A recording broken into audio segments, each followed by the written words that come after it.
नमस्कार दोस्तों, स्वागत है आपका हमारे YouTube चैनल ज्योतिष फलादेश विज्ञान पर। ज्योतिष फलादेश सीखने की श्रृंखला पर आज हमारे YouTube चैनल का ये प्रथम वीडियो है। जो लोग ज्योतिष फलादेश सीखना चाहते हैं उन लोगों के लिए ये बहुत ज्ञानवर्धक वीडियो होने वाला है, क्योंकि आज की वीडियो में हमारा चर्चा का विषय है द्वादश भाव कारक बोध चक्रम। आज हम इन द्वादश भावों के विषय में चर्चा करेंगे, क्योंकि कुंडली में इन द्वादश भावों का विशेष महत्व है, क्योंकि जातक का फलादेश इन द्वादश भावों से ही किया जाता है। इन द्वादश भावों से ही जातक का संपूर्ण फलादेश होता है। ये द्वादश भाव ही ज्योतिष शास्त्र में फलादेश के आधार स्तंभ है। और ज्योतिष शास्त्र सीखने से पूर्व, ज्योतिष फलादेश सीखने से पूर्व हमें पंचांग का ज्ञान होना परम आवश्यक है। तिथि, वार, नक्षत्र, योग, करण, इनके समन्वय से पंचांग का निर्माण होता है। और उसमें तिथि में प्रतिपदा, द्वितीया इत्यादि जो तिथियां हैं, इनके साथ साथ हमें तिथियों के स्वामियों का ज्ञान होना परम आवश्यक है। जैसे प्रतिपदा के अग्नि, द्वितीया के ब्रह्मा, ऐसे इनका ज्ञान होना परम आवश्यक है। और नंदा, भद्रा, जया, रिक्ता, पूर्णा, इन क्रमशः इन तिथियों का ज्ञान होना भी परम आवश्यक है। दूसरा है वार कौन से वार क्रूर हैं और कौन से वार सौम्य हैं, इनका ज्ञान होना परम आवश्यक है। तीसरा है नक्षत्र सभी लोग जानते हैं कि 27 नक्षत्र होते हैं, अभिजित को मिलाकर 28 नक्षत्र होते हैं। नक्षत्रों के चरणों का नाम भी ज्ञात होना परम आवश्यक है नक्षत्रों के साथ साथ। और नक्षत्रों के जो ग्रह स्वामी होते हैं, जैसे अश्विनी के ग्रह स्वामी हैं केतु, भरणी के शुक्र इत्यादि, इनका ज्ञान होना भी परम आवश्यक है। और अश्विनी आदि नक्षत्रों के स्वामियों का ज्ञान होना परम आवश्यक है। जैसे अश्विनी के अश्विनी कुमार, भरणी के यम, कृत्तिका के अग्नि इत्यादि प्रकार से। विष्कुंभ आदि योगों का ज्ञान होना परम आवश्यक है। उनके साथ साथ कर्ण का ज्ञान होना भी परम आवश्यक है। लेकिन यदि आप चाहें तो आप तिथि, वार, नक्षत्र, योग, करण, इसमें भी विस्तृत वीडियो चाहते हैं तो कमेंट के माध्यम से हमें दिशा निर्देश दे सकते हैं। लेकिन आज का हमारा चर्चा का विषय है द्वादश भाव कारक बोध चक्रम, क्योंकि ज्योतिष फलादेश हेतु इन द्वादश भावों का ज्ञान होना परम आवश्यक है। इनके साथ साथ इनके कारक ग्रह का ज्ञान होना परम आवश्यक है। और काल पुरुष का कौन सा अंग किस भाव पर विराजमान है, इसका ज्ञान होना भी परम आवश्यक है। इसके लिए हमने यह उपरोक्त तालिका बना रखी है, जो ज्योतिष शास्त्र में प्रवेश कर रहे हैं ज्योतिष फलादेश सीखने के लिए, उनके लिए परम उपयोगी रहेगा। हम चर्चा करते हैं प्रथम भाव की। प्रथम भाव को लग्न कहते हैं।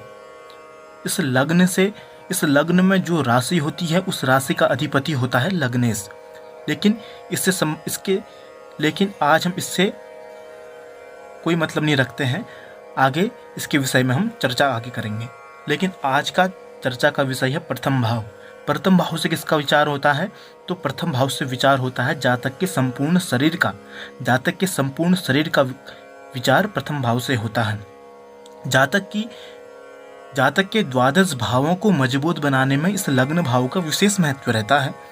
यदि हमारा लग्न बली है तो हमारा जीवन सुमधुर होता है। यदि लग्नेश हमारा पीड़ित है तो हमारा जीवन थोड़ा संघर्षमयी बन जाता है। तो प्रथम भाव से व्यक्ति के संपूर्ण शरीर का ज्ञान होता है। और इस भाव के कारक ग्रह कौन है? सूर्य। और काल पुरुष का इसमें कौन सा अंग विराजमान है? तो मस्तक। इस मस्तक का विचार भी प्रथम भाव से किया जाता है। और दूसरी बात आपको हम बता दें, लग्न पर कौन सी राशियां बली होती हैं? तो लग्न पर बुध की राशियां बली होती हैं। उनके साथ साथ बुध की राशियां कौन कौन है? बुध की राशि है कन्या राशि और मिथुन राशि। और उसके पश्चात तुला और कुंभ राशि भी लग्न पर विशेषता बली होती हैं। तो हम बात करते हैं द्वितीय भाव की। द्वितीय भाव कहते हैं धन भाव को। द्वितीय भाव से जातक के धन का विचार किया जाता है। जातक के पैतृक धन का विचार भी द्वितीय भाव से किया जाता है। और जातक की वाणी का विचार भी द्वितीय भाव से किया जाता है। कौटुंबिक सुख का विचार भी द्वितीय भाव से किया जाता है। इस भाव के कारक ग्रह हैं गुरु। और काल पुरुष के कौन सा अंग विराजमान है? मुखमंडल। इसलिए द्वितीय भाव से जातक के मुखमंडल का विचार किया जाता है। अब हम चलते हैं तीसरे भाव पर। तीसरे भाव को कहते हैं पराक्रम स्थान। तीसरे भाव से पराक्रम का विचार किया जाता है। साथ ही साथ जातक के छोटे भाई बहनों का विचार तीसरे भाव से किया जाता है। और जातक के वक्षस्थल का विचार भी तीसरे भाव से किया जाता है। और तीसरे भाव पर विशेषतः कारक ग्रह कौन से हैं? मंगल। और हम आपको एक सूत्र बता देते हैं, 3, 6, 11 भाव पर यदि आपकी कुंडली में 3, 6, 11 भाव में कोई पापी ग्रह विराजमान है तो वह कुंडली को मजबूत बना देते हैं, वह विशेषतः शुभ फल देने वाले बन जाते हैं। इसलिए कहा 3, 6, 11 भाव पर पापी ग्रह सर्वदा शुभ फलदायी होते हैं। और हम बात करते हैं चतुर्थ स्थान की। चतुर्थ स्थान से भूमि, भवन, वाहन, सुख इत्यादि का विचार किया जाता है। इसके साथ साथ चतुर्थ स्थान से माता का सुख और माता की चरित्र का विचार भी चतुर्थ स्थान से किया जाता है। हमारे मित्रों का विचार भी चतुर्थ स्थान से किया जाता है। चतुर्थ भाव के जो कारक ग्रह हैं वह हैं चंद्रमा और बुध, और चतुर्थ भाव से जातक के हृदय का विचार किया जाता है। अब हम चलते हैं पंचम भाव की तरफ। तो पंचम भाव से विचार किया जाता है जातक की विद्या का, जातक की संतान का, जातक की प्रतिभा का। और इस भाव के जो कारक ग्रह हैं वह हैं गुरु, और जातक के पेट का विचार भी पंचम भाव से किया जाता है। और हम चलते हैं छठे भाव की तरफ। तो छठे भाव से विचार किया जाता है रिपु का, शत्रुओं का विचार षष्ठम भाव से किया जाता है। जातक के रोग का विचार षष्ठम भाव से किया जाता है। गुप्त रोग का विचार भी षष्ठम भाव से किया जाता है। ऋण का विचार भी षष्ठम भाव से किया जाता है। और षष्ठम भाव से जातक के मामा संबंधियों का विचार भी षष्ठम भाव से किया जाता है। इसमें मैंने कहा था कि 3, 6, 11 भाव पर पापी ग्रह विराजमान हो तो ज़्यादा श्रेष्ठ फलदायी होते हैं। और षष्ठम भाव पर विशेषतः कारक ग्रह हैं शनि और मंगल। और षष्ठम भाव से विचार किया जाता है जातक की कमर का। अब हम चलते हैं सप्तम भाव की तरफ। सप्तम भाव से विचार किया जाता है जातक के विवाह संबंध का, जातक के पत्नी के स्वरूप का, और जातक के व्यापार का विचार भी सप्तम भाव से किया जाता है। सप्तम भाव पर विशेषतः शनि और मंगल अशुभ कहे गए हैं, और सप्तम भाव के कारक ग्रह होते हैं शुक्र। सप्तम भाव से जातक की नाभि व कटिक प्रदेश का ज्ञान किया जाता है। अब हम चलते हैं अष्टम भाव की तरफ।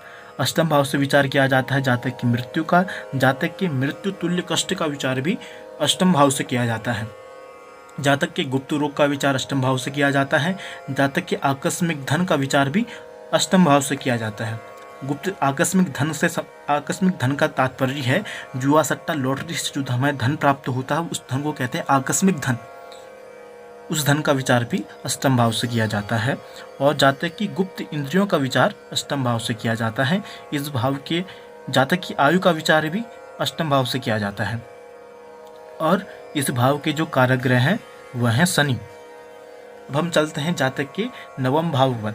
नवम भाव से विचार किया जाता है जातक के धर्म कर्म का, धर्म कार्य का, जातक के भाग्य का, और जातक की उच्च शिक्षा का विचार भी नवम भाव से किया जाता है। अब ध्यान देने योग्य बात यह है कि जातक की विद्या का विचार तो पंचम भाव से किया जाता है, लेकिन जातक उच्च शिक्षा का विचार नवम भाव से किया जाता है। और इस भाव के जो कारक ग्रह हैं वह हैं सूर्य एवं गुरु। और जातक की जंघाओं का विचार भी नवम भाव से किया जाता है। अब हम चलते हैं दसम भाव की तरफ। दसम भाव से विचार किया जाता है जातक के कर्म का, जातक के पिता का विचार भी दसम भाव से किया जाता है। लेकिन दक्षिण भारत में जातक के पिता का विचार नवम भाव से किया जाता है, लेकिन हमारे यहाँ जातक के पिता का विचार किया जाता है दसम भाव से। और जातक की राजनीति में कैसा करियर रहेगा इसका विचार भी किया जाता है दसम भाव से। और राजपद का विचार, सरकारी नौकरी इत्यादि का विचार भी दसम भाव से किया जाता है। और इस दसम भाव के जो कारक ग्रह हैं वह हैं शनि, सूर्य, बुध एवं गुरु। और जातक के दोनों घुटनों का विचार भी दसम भाव से किया जाता है। अब हम चलते हैं एकादश स्थान पर। एकादश स्थान से विचार किया जाता है जातक की आय का, जातक के ज्येष्ठ भ्राता का विचार एकादश स्थान से किया जाता है, क्योंकि जातक के छोटे भाई बहनों का विचार किया जाता है पराक्रम स्थान से, और जातक के ज्येष्ठ भ्राता का विचार किया जाता है एकादश भाव से। और इस भाव के जो धन उपार्जन की दक्षता का विचार भी जातक की एकादश स्थान से किया जाता है। और इस भाव के जो कारक ग्रह हैं वह हैं गुरु। और जातक की पिंडलियों का विचार किया जाता है एकादश भाव से। अब हम चलते हैं व्यय स्थान की तरफ। जातक की खर्च का विचार, जातक किस पर खर्च करेगा इसका विचार किया जाता है द्वादश भाव से। और जातक के विदेश यात्रा, विदेश गमन का विचार किया जाता है द्वादश भाव से। जातक की मानसिक स्थिति कैसी रहती है इसका विचार किया जाता है द्वादश भाव से। और इस द्वादश भाव में जो सर्वाधिक कारक ग्रह हैं वह है शनि। और जातक के पाँवों का विचार भी इस भाव से किया जाता है। तो दोस्तों आज हमने चर्चा की द्वादश भाव कारक बोध चक्र।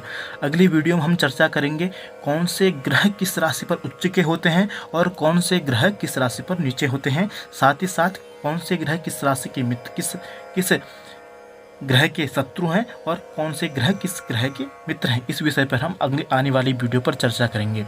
तो आज हमने चर्चा की द्वादश भावों से संबंधित।